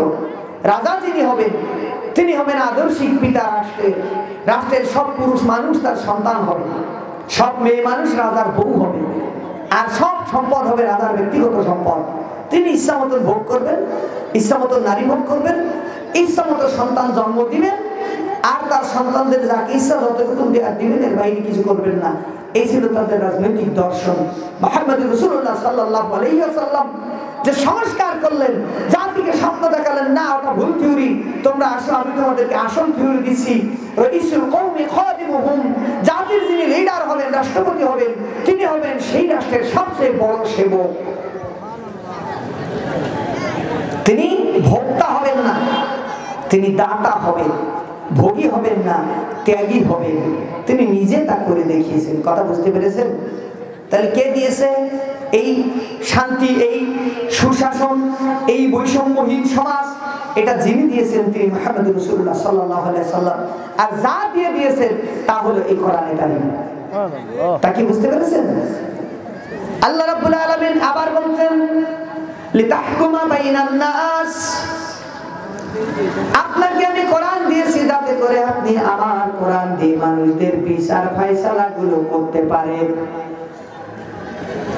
নবীজি আমি বলেছিলাম তিনি চিফ জাস্টিস ছিলেন রাষ্ট্রের, তিনি বিচার করতেন আল কোরআনের আহকাম দিয়ে, বিধান দিয়ে। আমাদের কোর্ট কাছারিতে বিচার হয়, হয় কিনা? সেই বিচারে চার্জ গঠন হয়, শুনানি হয়, সাক্ষী হয়, বাদী বিবাদীর কথা শোনা হয়, আর্গুমেন্ট শেষে, হিয়ারিং শেষে জাজ সাহেব যখন রায় দেয়, কোন রায় আজ পর্যন্ত উল্লেখ করা হয়নি কোরআনে কারীমের এত নম্বর সূরার এত নম্বর আয়াতের আলোকে এই রায় দেওয়া হলো, হয়েছে নাকি? বরং সেখানে বলা হয় আমাদের মহান সংবিধানের এততম অধ্যায়ের এততম ধারার এততম উপধারা অনুযায়ী এই রায় প্রদান করা হলো। ঠিক না ভুল? তাহলে এবার বলুন আল্লাহ তাআলা কোরআন দিয়েছেন বিচার ফয়সালার জন্য, আর আমরা বিচার ফয়সালা করলাম আমাদের ব্রেন থেকে বেরোনো বিচার ব্যবস্থা দিয়ে, মানুষের তৈরি করা আইন দিয়ে। তাও যেন তেন মানুষ দিয়ে আইন তৈরি হয়নি। মমতাজের মতো যাত্রা প্যান্ডেলের গায়িকার এমপি বানায়, তার দিয়ে হাওয়ালায় আইন হয়েছে। বদির মতো নিয়াবা ব্যবসায়ীকে দিয়ে আইন তৈরি করা হয়েছে। আর বাড়ির কাছে গুলোর নাম কব না, কেউ কেউ খেলে যাবে। তো বুঝেননি, মানুষের তৈরি করা আইন দিয়ে মানুষ যদি বিচার করে শান্তি পাবে কেন? আমার হাতে এই জিনিসটা কি করেনি, আমার একটা বাটন ফোন, এই পাশে আছে লাল বোতাম, এই পাশে সবুজ বোতাম। এই ছেলেরা তোমরা এখানে কথা বলো না। আমার যদি কেউ কল দেয় তাহলে এই রাইট বাটন যেটা, এই আমার এটা লেফট বাটন যেটা, মানে সবুজ বোতাম, ওইটা টিপ দিলে কল রিসিভ হবে, ঠিক না ভুল? তা আমি যদি দোয়া ইউজ করে বাম পাশেটা, এই ডান পাশেটা লাল বোতামটা টিপ দিতে রিসিভ হবে না? আমি আপনাকে কল করবো বলে 01 11 ডিজিট লিখলাম, লিখে ইয়েস বাটন টিপ না দিয়ে নো বাটন টিপ দিলাম, এর আগে সূরা ইয়াসিন পড়ে ওতে ভালো করে ফু দিয়ে দিলাম, তা কল যাবে না কেন? অপারেটিং সিস্টেম আমি ফলো করিনি তাই। কথা বলছেন? ইঞ্জিনিয়ার মুসাউইর আকৃতি দানকারী, তিনি এটা বানানোর সাথে সাথে এর জন্য একটা ক্যাটালগ তৈরি করেছেন। সেই ক্যাটালগে লিখেছেন এটাই টিপ দিলে 0 উঠবে, এটাই 1, এটাই 2, এভাবে তুমি টিপ দিয়ে দিয়ে নম্বরটা তুলবা, তুলে এই বাম দিকের এই সবুজ বোতামটা টিপ দিবা, তোমার কাঙ্ক্ষিত মঞ্জিলে কল চলে যাবে। আমি তার উল্টোটা, আমি বড় পণ্ডিত, আমি ঠিক তার উল্টোটা করলাম, কল যাবে। এজন্য মোবাইল কোম্পানি দায়ী, ওই বিজ্ঞানী যিনি আবিষ্কার উনি দায়ী। দায়ী কে? আমি, যিনি ইউজার, ব্যবহার করে, ঠিক না ভুল? তা আল্লাহ রাব্বুল আলামিন কোরআন দিয়ে বলছেন, আমার বিধান দিয়ে তোমার জীবনের সব সমস্যার সমাধানেতে ত্যাগ করে দিয়েছি। যেখানে বেঁধে যাবা আমার কোরআনের কাছে হাত বাড়াবা, কোরআন তোমার ফয়সালা দিয়ে দিবে। আপনি আল্লাহর চেয়ে বেশি বোঝা শুরু করলেন। আল্লাহ তাআলা আপনাকে বানিয়েছেন, আপনার জন্য নীতি নির্ধারণ করেছেন, সব কিছু তিনি সৃষ্টি করেছেন। ফাকাদ্দারাহু তাকদীরা, পরিমাপ পরিমিতিও তিনি নির্ধারণ করে দিয়েছেন। তিনি বলে দিয়েছেন কোন তরিকায় গেলে শান্তি পাবা, কোন তরিকায় অশান্তি, কোন মামলার কি রায় দিলে ন্যায় বিচার হবে, আর কোন মামলায় কি রায় দিলে অবিচার হবে, সব তিনি বলে দিয়েছেন। আপনি আল্লাহর দেয়া বিধানটাকে পড়ে শুনে সুন্দর করে চুমুখে মসজিদের তাকিয়ার ভিতরে, র্যাকের ভিতরে সুন্দর করে রেখে দিয়ে বাইরে এসে Mao Tsetung, Karl Marx, Lenin, Hegel কিংবা আব্রাহাম লিঙ্কন তাদের মত আর পথ দিয়ে আপনি বিচার ফয়সালা করলেন, সমাজ সভ্যতা সংস্কৃতি পরিচালনা করলেন। আল্লাহ তাআলা বলবে তাহলে তোমার গুরুজিদের থেকে নেওয়া ওই বিদ্যে দিয়ে তুমি শান্তিতে থাকো, শান্তি নামের সুখ পাখিটা তোমার কাছ থেকে আমি রিকুইজিশন করে নিলাম। আপনাদের অসুখ বেশি হলে হাসপাতালে যান, ডাক্তারের কাছে যান নাকি? হাসপাতাল দরকার নেই, ডাক্তারের কাছে যান না? ডাক্তার যে প্রেসক্রিপশন লিখে দেয় ওইটা নিয়ে কি করতে হয়? ওষুধের দোকানে যেতে হয়, যে পয়সা খরচ করে ওষুধ কিনতে হয় নাকি? এবার ওষুধ কিনে এনে বউরে বললেন যে একটা ভালো প্লাস্টিকের বক্স দাও যেন ওষুধের ফয়েল নষ্ট না হয়। দিল, সুন্দর করে বক্স বন্দি করে আলমারির মাথায় ওষুধের ওই বাক্সটা থুয়ে দেবে সুন্দর করে। এবার সকালে একবার প্রেসক্রিপশনটা ওই নাজুমুল্লাহ ভাজ করে আসার সময় জমজমের পানি আনলো, আপনার এক বোতল দিল, ওটা 1 কলস পানিতে মিশিয়েছে, নদীতে 1 গ্লাস ঢেলে সকালবেলা 3 চুবনি প্রেসক্রিপশনটা সুবাই 1 ঢোক পানি, জমজমের পানিতে ধোয়া, প্রেসক্রিপশন ধোয়া, ওই পানি 1 ঢোক খেলে, বিকেলে 1 ঢোক, রাত্রি 1 ঢোক, অসুখ খেয়ে যাবে না? তাহলে আপনি জুয়েলারির দোকানে যে গোল্ড দিয়ে একটা সুন্দর তাবিজ বানাই, ওই প্রেসক্রিপশনটা মোটা দেখে আটানা দিয়ে তাবিজ বানালে প্রায় 25,000 টাকা খরচ করে, ওর কায়দা করে ওর ভিতরে ওই প্রেসক্রিপশনটা থুইয়ে মোম দিয়ে, খাঁটি মোম দিয়ে মুখ কেটে একেবারে তাগি কিনে এসে লাখ টকটকে এনে গলায় ঝুলে রাখলেন, আপনার ব্যারাম ছাড়বে না? কি হবে? ডাক্তার লিখেছে জ্বরের কারণে দিয়েছিলেন, 3টে বড়ি দিয়েছে মাত্র 3 পদের। আপনি পাগলামো করে ওষুধ কিনে আলমারির মাথায় থুয়ে এরপরে প্রেসক্রিপশন ডুবোই খাচ্ছেন, তাবিজ বানায় গলায় বানিয়েছেন, তাহলে আপনার ওই জ্বর তো সারবেই না, বরং টাইফয়েড হয়ে যাবে, ঠিক না বলুন?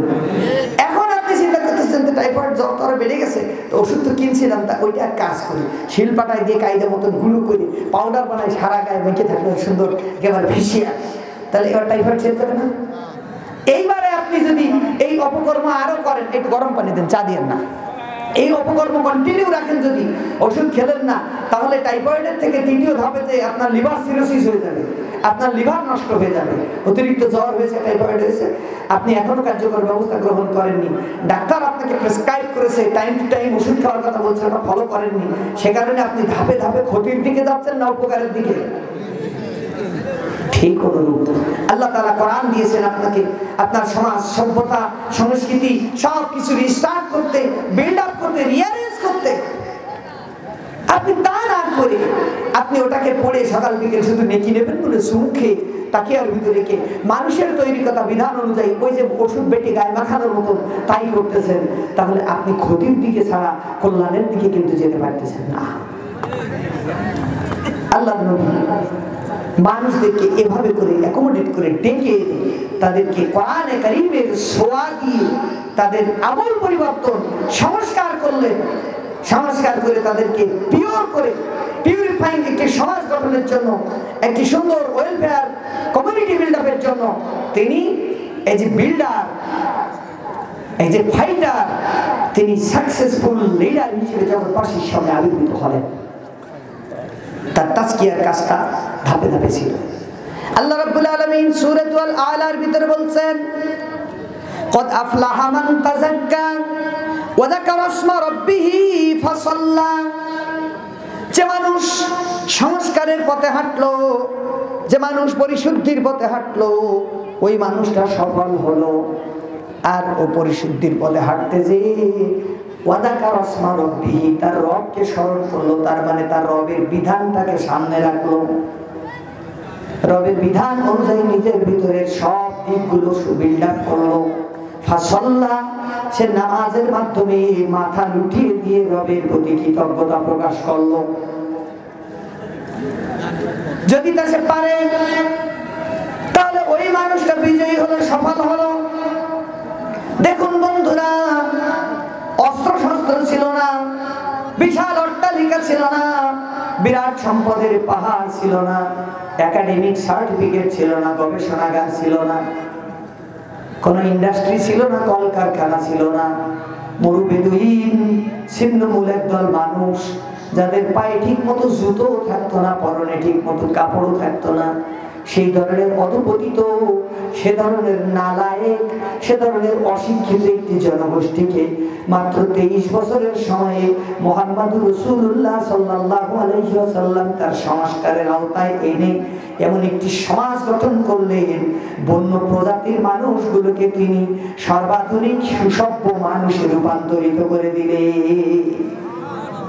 তিনি বেছে নিলেন ইয়াং জেনারেশনকে, তার ফার্স্ট চয়েস হলো ইয়াং জেনারেশন, তরুণ প্রজন্মকে চয়েস করে নিলেন। তিনি নসিহত করলেন, উসিকুম বিশাবাবি খায়রা, আমি তোমাদেরকে যুব সমাজের জন্য পজিটিভ হওয়ার পরামর্শ দিচ্ছি, তাদের জন্য কল্যাণকামী হও। দুর্ভাগ্য হলো আমার সমাজের তরুণ প্রজন্মকে এগিয়ে আসার পথ বন্ধ করে রাখা হয়। আজ ছেলে মানুষ তুমি বুঝবা কে দিতে হবে, আমরা বুঝি পাকা বাস। আমি সেদিন কোথায় জানি তাফসীরে আমার বিষয় পড়েছিল, বনী ইসরাইলের ৩ প্রান্তরে ঘুরে নিয়ে বেড়াইছেন আল্লাহ তাআলা সেই জায়গা। আমি ওখানকার তাফসীর করতে যেয়ে, তার আগে পড়তেছি, বাড়িতে পড়তে যেয়ে দেখলাম একটা দারুণ লজিক ওইখানে উঠে এসেছে। 40 বছর 3 প্রান্তরে বনী ইসরাইলকে আল্লাহ তাআলা মুসা নবীকে সাথে নিয়ে ঘুরে নিয়ে বেড়াইছে। সকালবেলা যাত্রা শুরু করে এখান থেকে, সারাদিন হাঁটে, সন্ধ্যে হয়ে যায়, তাবু গেড়ে বসে থাকে, সকালে উঠে থাকে যেখান থেকে শুরু করেছিলাম সেই জায়গায়। মুফাসসিরিনে কেরাম, বিশেষ করে নবীজির চাচতো ভাই আব্দুল্লাহ ইবনে আব্বাস রাদিয়াল্লাহু তাআলা আনহু বলছেন, এর দ্বারা আল্লাহর হক, আল্লাহর মাকসাদ, আল্লাহর এর দ্বারা একটি উদ্দেশ্য ছিল, কি করছিল, এই যে এই যে প্রজন্ম ছিল ফেরাউনের নিষ্পেষণে নিষ্পেষিত হতে হতে ওরা অথর্ব হয়ে গেছিল, পজিটিভ চিন্তা ভাবনা ওদের ছিল না, ক্রিয়েটিভ চিন্তা ভাবনা ছিল না। এখন ওরা ইমানদার, ওদের যখনই জিহাদের জন্য নবী মুসা ডাক দিতেন তখন বলতে ইজহাব আনতা ওয়া রাব্বুকা ফাকাতিলা, আমরা যাইতে পারবো না, আমাদের ভয় করে, তুমি আর তোমার রব যে যুদ্ধ করো। আর এরা নতুন প্রজন্মকে আগাতে দিত না, ওরাও যাইতো না। এমন অবস্থায় তারা যেহেতু ইমানদার, তাদেরকে আল্লাহ একসাথে ধ্বংস না করে 40 বছর ওই জনবিচ্ছিন্ন করে 3 প্রান্তরে ওদের খাদ্য মান্না সাদোয়া দিয়ে খাবার টাবার দিয়ে ওদেরকে ওখানে ঘুরাইছেন, প্রোডাক্ট হয়েছে, বুড়োরা একে একে করে মরেছে। 40 বছরের পুরনো প্রজন্ম ওল্ড মডেল সব শেষ, নতুন প্রজন্ম জন্মাইছে। 40 প্রান্তর থেকে যখন তারা মুক্তি পেলেন তখন 40 বছরের নওজোয়ান হয়েছে হাজারে হাজার। তারা দূষণ মুক্ত একটি নিরিবিলি নির্জন পরিবেশে নবুয়াতি হারুন নবী মুসা নবী 2 ভাইয়ের চেষ্টা প্রচেষ্টার ট্রেনিং সেশনে থেকে যুগ যুগান্তর ধরে প্রায় 3 যুগ 3.5 যুগ ধরে নতুন একটি নেশন বিল্ড আপ হলো। তারা উদ্যমী সাহসী হতোদ্যমী না, তারা নির্যাতন নিষ্পেষণ দেখেনি, তারা নতুন দিন দেখেছে, নতুন পরিবেশ পেয়েছে। বিল্ড আপ হওয়ার পরে এবার আল্লাহ তাআলা তাদেরকে বললেন, যাও এই প্রান্তর থেকে তোমাদের সাসপেনশন উইথড্র করা হলো, এখন তোমরা সিরিয়ায় যাও, শাম দেশ, মিশর সিরিয়া আর আজকে ফিলিস্তিন যেটা জেরুজালেম, এই অঞ্চল তোমরা বিজয় করো। তখন তারা ফাইট করে ওই অঞ্চল বিজয়কে উদ্ধার করে নিল। সুবহানাল্লাহ বলেন। এটা ছিল একটি সংস্কারের সেশন, তাজকিয়ার সেশন। এভাবে আল্লাহ করেছে। তো নবীজিকে দিয়ে করালেন অন্য কায়দায়, তিনি লোক তৈরি করলেন। করতে করতে আমার ভাই মুমিন ভাই আরো সাজিমের নিচে ছায়া পাওয়া 7 শ্রেণীর লোকের ওয়াজ আপনাদের শোনাইছেন, উনি শেষ নামাতে পারেননি সময়ের অভাবে। বন্ধুরা, মুরব্বীদেরকে বিশেষ করে পায়ে হাত দিয়ে বলবো, নতুন প্রজন্ম ভালো কিছু করলে উৎসাহ দিবেন, নিরুৎসাহিত করে বলবেন আয় রক্ত পাতলা কি করতে কি করে বসে, ওদের দায়িত্ব দেওয়া যাবে, এই জাতীয় বাজে কথা তাদেরকে আর বলবেন না। তাদের উৎসাহ দিবেন যে না এগিয়ে যাও বাবা, আমরা আছি পিছনে, কোনো সমস্যা থাকলে আমাদের কাছে বলবো, আমরা পরামর্শ দেব, এভাবে উৎসাহ দিবেন। কেন? দেখেন আল্লাহর নবী নিজে তো বলেছেন যুবকদের ব্যাপারে ইতিবাচক হও, সমাজ বিনির্মাণে তাদের অবদান তাদের অংশগ্রহণ সুনিশ্চিত করো। শুধু বলেই ক্ষান্ত দেননি, তিনি দায়িত্ব দিয়েছেন। তিনি প্রথমে যে বিদেশে যে রাষ্ট্রদূত প্রেরণ করেছেন গভর্নর হিসেবে ইয়ামেনে, অনেক পুরনো সাহাবী বিদগ্ধ সাহাবী থাকতে নবীজি তার প্রথম গভর্নর হিসেবে চয়েস করলেন মুআজ ইবনে জাবাল রাদিয়াল্লাহু তাআলা আনহুকে, ইয়াং ম্যান, একদম ইয়াং ম্যান, ইয়ামেনে প্রেরণ করলেন, যাও তুমি সেখানকার গভর্নর রাষ্ট্রদূত আমার পক্ষ থেকে। তিনি যখন সিরিয়া বিজয়ের জন্য 30,000 সেনাবাহিনীর একটি টিম গঠন করলেন, 30,000 সদস্যের একটি বাহিনী গঠন করলেন, এই সেনাবাহিনীর সেনা প্রধানের দায়িত্ব তিনি কমান্ডার ইন চিফ হিসেবে, প্রধান সেনাপতি হিসেবে আর্ম ব্যান্ড যার হাতে তুলে দিলেন, বাহুবন্ধু যার হাতে পরায় দিলেন, পতাকা যার হাতে দিলেন, তিনি তার প্রিয় পোতা ছেলে ওসামা বিন জায়েদ, মাত্র 17 বছর বয়সী ওসামার হাতে তিনি বিশাল 30,000 বাহিনীর সেনাপতির দায়িত্ব দিয়ে বললেন, যাও যুদ্ধে যাও। সুবহানাল্লাহ বলেন। এই তরুণ প্রজন্ম এত উদ্বুদ্ধ হলো যে তারা ভয় কাজ নয় করে দেখালো নবীজিকে। তিনি মক্কায় কখনো মদিনায় যাননি, মদিনায় ইসলামের সুমহান বাণী প্রচার করার জন্য একজন ক্যাপ্টেন নিয়োগ করলেন, একজন টিম লিডার নিয়োগ করলেন। 73 জন মদিনাবাসী আকাবার 3য় শপথে যখন শপথ গ্রহণ করলেন ইসলামকে প্রতিষ্ঠিত করার জন্য জানবাজি রাখার, তখন তাদের চিফ হিসেবে যাকে পাঠালেন তিনি মুসআব ইবনে উমাইর রাদিয়াল্লাহু তাআলা আনহু, 30-এর কম একজন তরুণ নওজোয়ান। সভাকবি হিসেবে আব্দুল্লাহ ইবনে রাওহাকে নিলেন, বড় মানুষ নেননি তা না, এভাবে করে এই প্রজন্মকে নিলেন। আল্লাহ তাআলা নবীর মাধ্যমে এই প্রজন্মকে কিভাবে রাইজ করালেন দেখেন। আমাদের ভিতরে দুটো গুণ আছে, একটি মানবিক আর একটি পাশবিক। পশুর গুণগুলো যখন মানুষের শরীর দিয়ে প্রকাশ পায় সেটা হয় পাশবিক, অনৈতিক কাজ। পশুর কাজ পশু করলে সেটাকে কেউ পাশবিক বলে না, অমানবিক বলে না। গরু খাবে, আপনার ধান না আমার ধান, ওর বোঝার দরকার নেই, ও খেয়ে নেবে গপ গপ করে। কিন্তু আমি যদি অন্যের গ্রাস 1 লোকমা কেড়ে খাই সেটা অপরাধ, শাস্তিযোগ্য অপরাধ, ঠিক কিনা? সেটা হলো নৈতিকতার অবক্ষয়। আল্লাহ আল্লাহর নবী গাইড করার জন্য, কন্ট্রোল করার জন্য তিনি কি বললেন দেখেন, তোমরা যারা আছো, তুমি যদি মাইয়ুমিনুলি মা বাইনা রিজলাইহি ওয়া মা বাইনা লিহিয়াইহি আজমানু লাহুল জান্নাহ, বলেন সুবহানাল্লাহ। বিশ্ব নবী বলছেন, কেউ যদি দুই পায়ের মধ্যস্থ লজ্জাস্থান আর দুই জিহ্বা, দুই সোয়ালের মধ্যস্থ জিহ্বা, এই দুটো জিনিসের জামিন হতে পারে, আমি বিশ্ব নবী তার জান্নাতের জামিন হয়ে গেলাম। যে সময় যুব শক্তি বাপ মরে গেলে নিজের মাকে, সৎ মাকে বিয়ে করে নিত, ভাইয়ের কাছে বোনের সতীত্বের দুই নয়া মূল্য ছিল না, সেই সমাজে আল্লাহ তাআলা ওই যুবকদেরকে কল্যাণমুখী উন্নয়নের মূল ধারায় ফিরিয়ে আনার জন্য নবীর মাধ্যমে তাদেরকে গল্প শোনালেন, তাদেরকে ইতিহাস শোনালেন।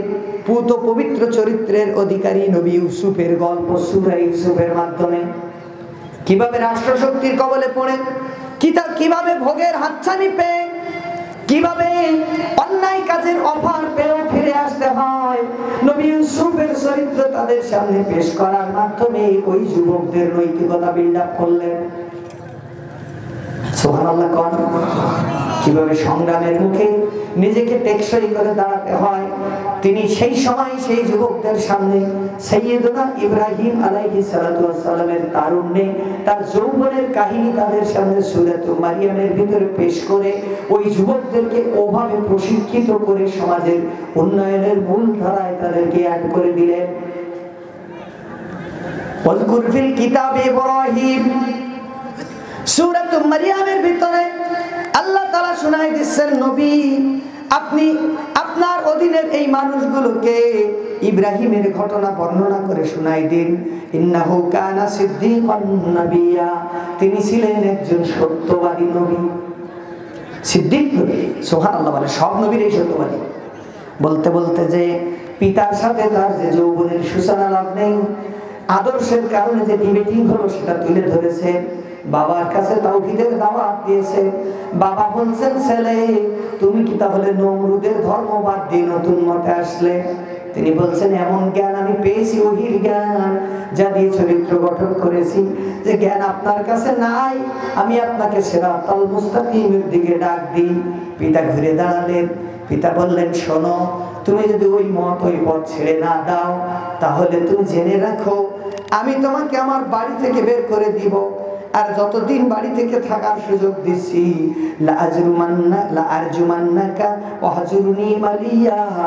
আমি বাড়ি থেকে বের করে দেওয়ার আগে পর্যন্ত সময় দিলাম, ভালো হও। যদি ভালো না হও তাহলে কিন্তু আমি নিজ হাতে পাথর মেরে তোমাকে হত্যা করে দিব। ইব্রাহিমের কাহিনী যুব সমাজের সামনে আল্লাহ পেশ করে দিলেন। আল্লাহ তাআলা বললেন, নবী এদেরকে বলুন, ইসলাম মানার কারণে নিজের বাপ মাও এর বিরুদ্ধে যে বাড়ি থেকে বের করে দিবে। আব্দুল্লাহ জিল বেজাদাইন, আব্দুল উজ্জা যার নাম, ঈমান আনার অপরাধে চাচা তার সব সম্পদ কেড়ে নিয়ে উলঙ্গ করে বাড়ি থেকে বের করে দিল।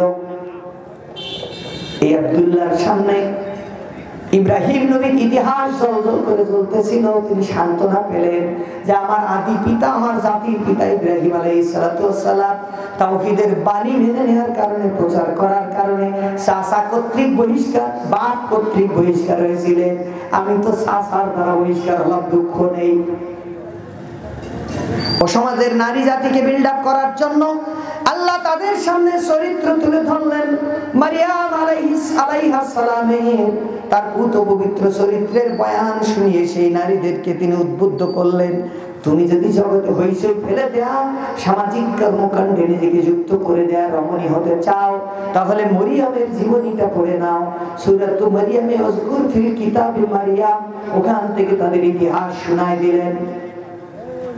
আবার ওই প্রজন্ম যদি চলতে পথে হোঁচট খায়, বিপদের মুখোমুখি হয়, তাহলে তাদেরকে কেমনে সহযোগিতা তিনি করেন সেটাও শুনিয়ে দিয়েছেন। সূরাত ইউনূসের ভিতরে নবী মুসা তার মিশন পরিচালনা করতে যে ফেরাউনের মোকাবেলায় দাঁড়িয়েছিলেন, যে পরিস্থিতির মুখোমুখি হলেন, সেই ঘটনা শুনিয়ে ওই যুবকদেরকে তিনি রিসার্চ করে দিলেন। সমৃদ্ধ করে দিলেন যে তোমার সাথে আমার শক্তি আছে, তোমার সাথে আমার রহমত আছে, তুমি এই কল্যাণের কাজে লেগে যাও, পৃথিবীর কোনো শক্তি তোমাকে পদানত করতে পারবে না।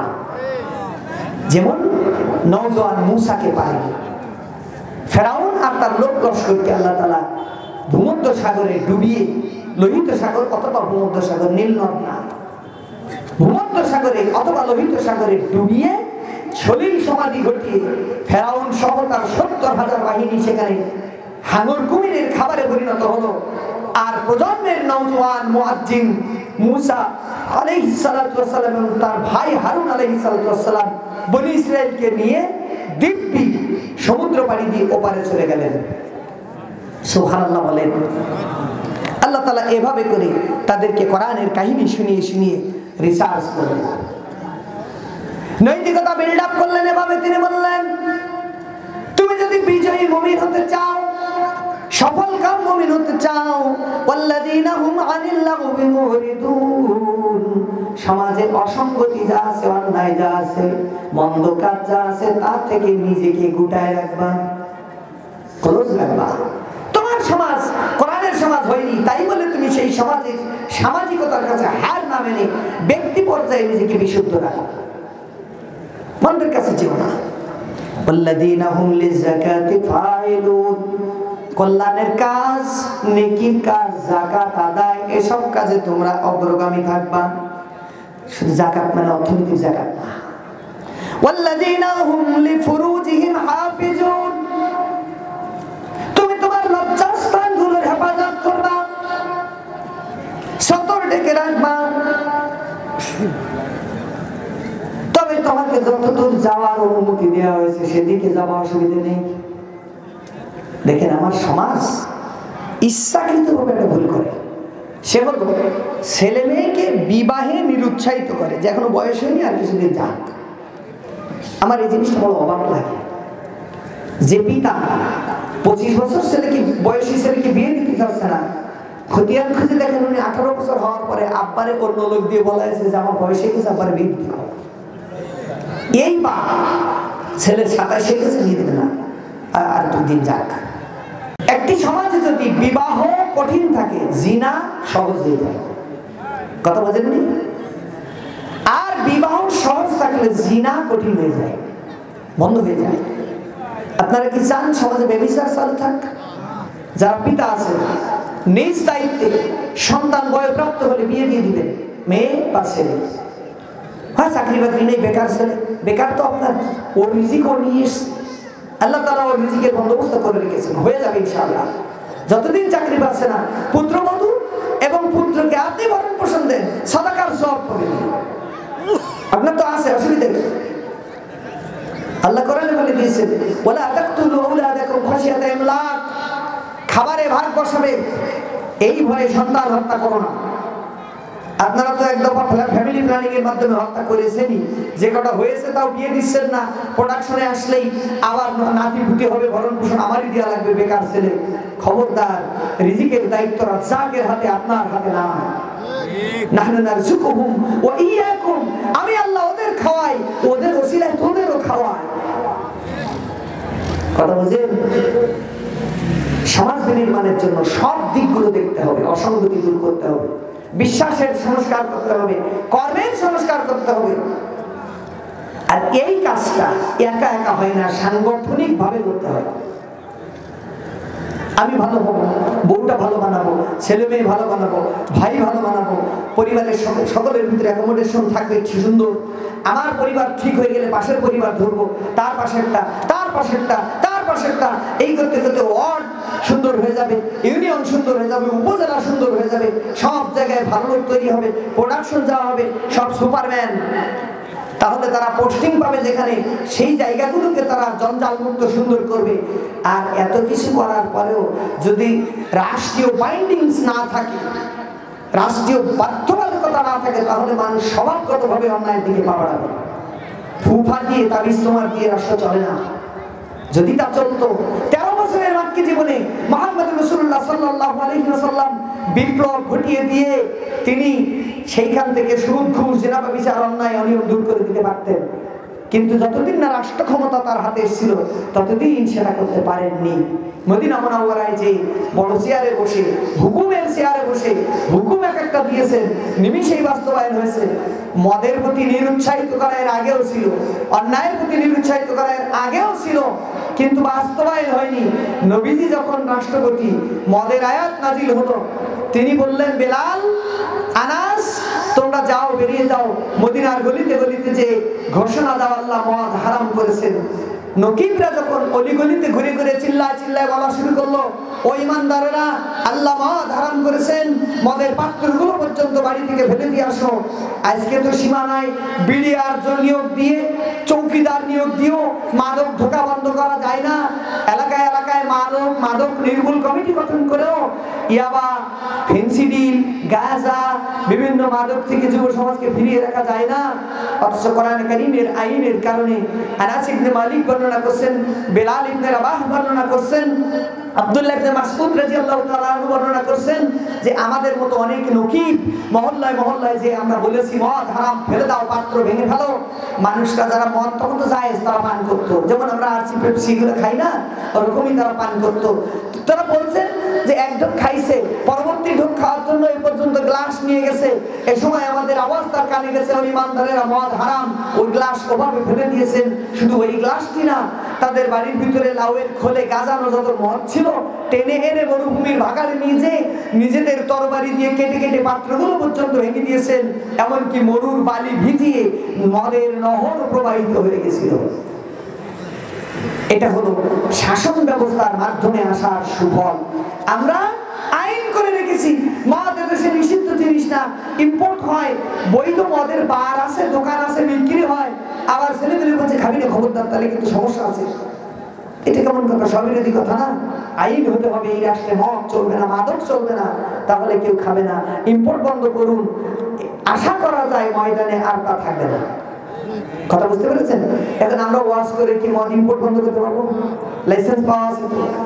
আমাদের সেজন্য দরকার রাষ্ট্র সংস্কার, ব্যক্তি সংস্কারের পাশাপাশি রাষ্ট্র সংস্কার। যেখান থেকে আইন বেরিয়ে আসবে, সেই আইন বেরোনোর মেশিনটা ঠিক করতে হবে। তাহলে দেখবেন ট্যাঙ্কির অপারেটর যিনি, ওই ট্যাঙ্কির রেগুলেটর যার হাতে, যিনি মূলায় পানি সরবরাহ করেন, তিনি যদি ভালো লোক হন, তাহলে সবাই সুপেও পানি পান করতে পারবে। কথা বুঝেছেন তো? নবীজি এভাবে করে তাজকিয়ার কাজটা করেছেন।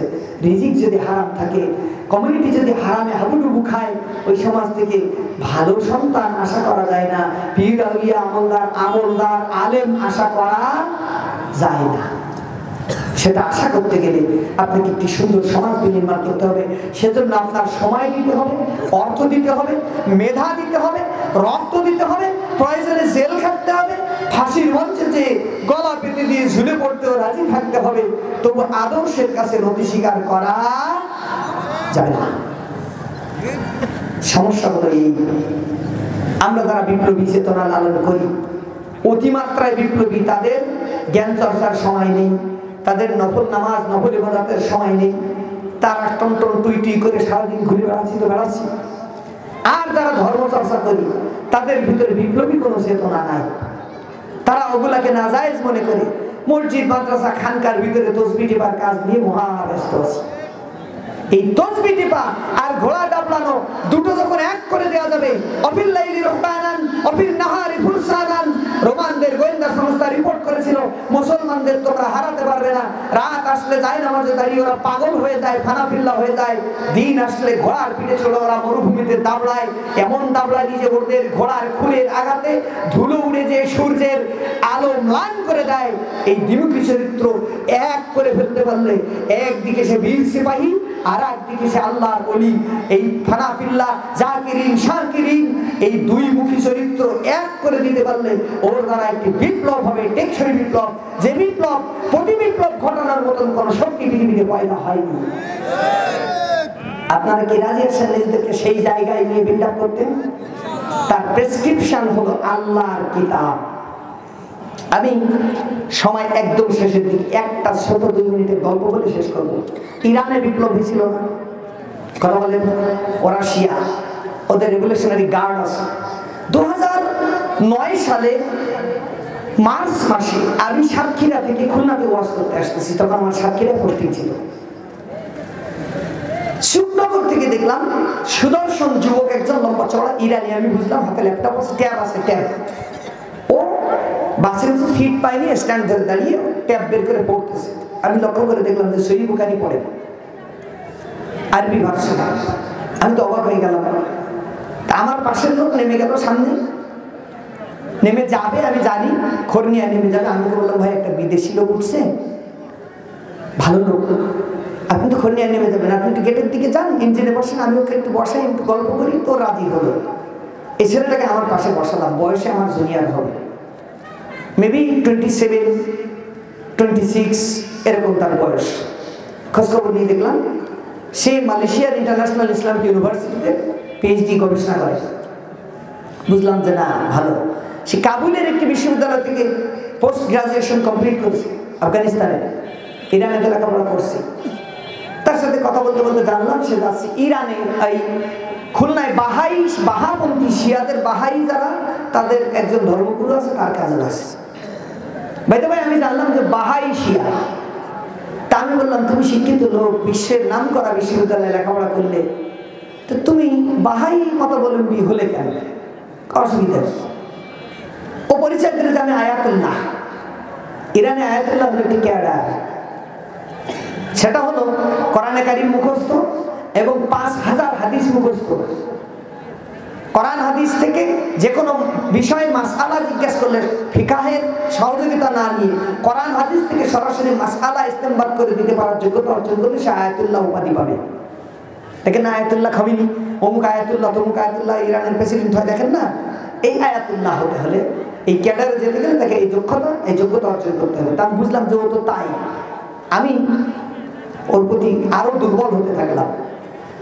তা আমার প্রশ্নের এক পর্যায়ে ও আমার কাছে পাল্টা প্রশ্ন করলো, ডু ইউ রিড দ্য কোরআন? তা আমি তো হয় না হাদিস, ইয়েস। তো ও আমাকে যা বললো তার সার বাংলা হলো, সে বলছে যে আমি কোরআনের টপ টু বটম পড়েছি, সিয়াসাত তার সবগুলো কিতাব আমি পড়েছি, কোথাও পাই নাই যে মুহাম্মদ সাল্লাল্লাহু আলাইহি ওয়াসাল্লাম শেষ রাসূল। কথা বলেন। আমি তখন বলছিলাম যে মা কানা মুহাম্মাদুন আবা আহাদিন মিন রিজালিকুম ওয়ালাকিন রাসূলুল্লাহি ওয়া খাতামান নাবিয়্যিন। তুমি আয়াত পড়লে হ্যাঁ আল্লাহ বলছেন তিনি শেষ নবী, শেষ রাসূল নন, নবী আর আসবে না আমিও মানি। ওয়ালাকিন বাআসাল্লাহু বাহাআর রাসূলা, নাউযুবিল্লাহ। সে বলছে রাসূল আল্লাহ পাঠাবে না, ঠিক আছে, কিন্তু এই নবী পাঠাবে না, ঠিক আছে, রাসূল পাঠাবে। আর আল্লাহ বাহাকে রিসালাত দিয়ে পাঠাইছে, তাই আমরা বাহার রিসালাত মেনে নিয়েছি। বোঝেন? পড়ালেখা করে আমারে ভূগোল পড়াই দিচ্ছে কোন জায়গায় নিয়ে যায়। সে বলছে ওয়ালাকিন বাআসাল্লাহু বাহাআর রাসূলা, আল্লাহ বাহাকে রাসূল হিসেবে পাঠাইছে, বার্তা বাহক হিসেবে পাঠাইছে। দেখেন আদর্শের সাথে টক্কর দেওয়ার মতন জ্ঞান আমাদের নাই। ওদের যা বুঝাইছে সেভাবে বুঝে আছে, কিন্তু এত লেখাপড়া শিখে ওই শিখলো। তা আমরা তো আমার আদর্শটাকে এস্টাবলিশ করার জন্য কোরআন সুন্নাহ থেকে যৌক্তিক যে দলিল প্রমাণ লাগে, আমার যে সোনালী অতীত আছে, আমি পৃথিবীকে যা দিয়েছি, 10 জন মুসলিম বিজ্ঞানী যারা বদলে দিয়েছেন পৃথিবী, এত ছোট একটা ছবি করেছেন, পড়ে দেখবেন। এই পৃথিবীর সভ্যতা বিনির্মাণে, সভ্যতার পুনর্গঠনে, গবেষণা, জ্ঞান, বিজ্ঞান, টেকনোলজি, সব জায়গায় সবচেয়ে ভালো ইনভেস্টমেন্ট, ভালো অবদান যাদের আছে তারা সবাই মুসলিম।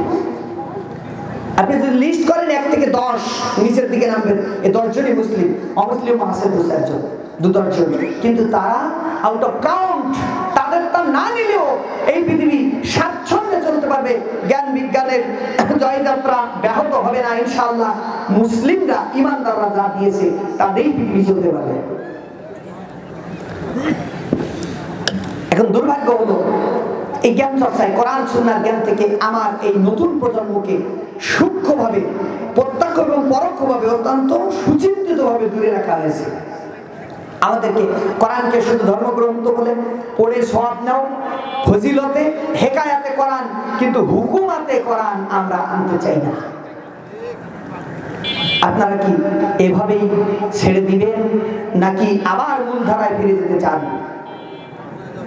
যদি মূলধারায় ফিরে যেতে চান, পৃথিবীকে সুশাসন যারা দিয়েছেন, পৃথিবী বদলে দিয়েছেন যারা, বিশ্বনবী এবং তার খোলাফায়ে রাশেদা, তাদের এই চ্যাপ্টারটাই হলো পৃথিবীর সোনালী ইতিহাস। পৃথিবীর অমন সুন্দর দিন আর হয়নি, হবেও না। নবী বলেছেন খায়রুল কুরুনি করনি সুম্মাল্লাযিনা ইয়ালুনাহুম সুম্মাল্লাযিনা ইয়ালুনাহুম। আমার যুগ সোনার যুগ, এরপর যারা, এর বাহিরে আর সোনার যুগ ছিল না। এই সোনার যুগে যারা পৃথিবীকে বদলে দিয়েছেন, শান্তি, নিরাপত্তা, স্থিতিশীলতা যাদের হাত ধরে পৃথিবীতে এসেছে, তারা সকলেই স্বীকৃত ছিলেন আল্লাহর কিতাবে, রাসূলুল্লাহর সুন্নাহ। আমাদের ঘর প্রত্যেকটি ঘরে ঘরে কোরআন সুন্নাহর স্টাডি সেন্টার বানাতে হবে, পাঠাগার বানাতে হবে, লাইব্রেরি বানাতে হবে। প্রত্যেকটি ঘরে বসে জ্ঞান চর্চা করতে হবে। আমার ঘর যদি ইসলামের জ্ঞানে সমৃদ্ধ হয়, শিরক, কুফরি, বিদআতি, নাফরমানি, কোন দুনিয়াবি কথা আমার ঘরে আর ঢুকতে পারবে না, ওটা ঘরের বাইরে থেকে ফিরে যাবে। এইরকম একটি ইউনিয়ন যদি 1000 ঘর এরকম হয়, ওই ইউনিয়ন আর কোনোদিন বাতিলের কাছে মাথা নত করা ইউনিয়ন হবে না ইনশাআল্লাহ। ওরকম করে যদি একটি উপজেলায় 10টি ইউনিয়ন হয়, তাহলে ওই উপজেলা আর বাতিলের কাছে নথি স্বীকার করবে না ইনশাআল্লাহ। পারা যাবে না? তাহলে আমাদের রাষ্ট্র সংস্কারের কাজটা খুব দ্রুত সম্পন্ন হবে ইনশাআল্লাহ। আল্লাহ রাব্বুল আলামিন এই মাহফিলের মাধ্যমে এই ধরনের কাজ আমাদের উজ্জীবিত করার তৌফিক দান করুন। এই মানুষদেরকে প্রশিক্ষিত করে টেকসই জ্ঞান তাদের কাছে সাপ্লাই দিয়ে, জ্ঞানের পিপাসাকে জাগিয়ে দিয়ে, জ্ঞান চর্চার এই পিপাসাকে জাগিয়ে দিয়ে, মানার মতন মেন্টালিটি নিয়ে এখান থেকে ফিরে যাওয়ার মতন দাওয়াত এখান থেকে যেন বারবার বারবার প্রচারিত হয়, সম্প্রসারিত হয়, সে ধরনের পরিবেশ তিনি বহাল রাখুন, তৌফিক দান করুন। আমাদের সকলকে কোরআনের কর্মী হিসেবে কবুল করুন, সমাজের চেঞ্জ মেকার হিসেবে আমাদের কবুল করুন। আমাদের পরিবারগুলোকে ইসলামের দুর্জয় ঘাঁটি বানিয়ে দিন। আমাদের এই সবুজ ভূখণ্ড দেশ মাতৃকাকে তিনি ইসলামের পতাকা উড্ডীন হতে থাকা একটি দেশে পরিণত করে দিন। আমিন। ওয়া আখির দাওয়ানা আনিল হামদুলিল্লাহি রাব্বিল আলামিন। আসসালামু আলাইকুম ওয়া রাহমাতুল্লাহি তাআলা ওয়া বারাকাতুহু।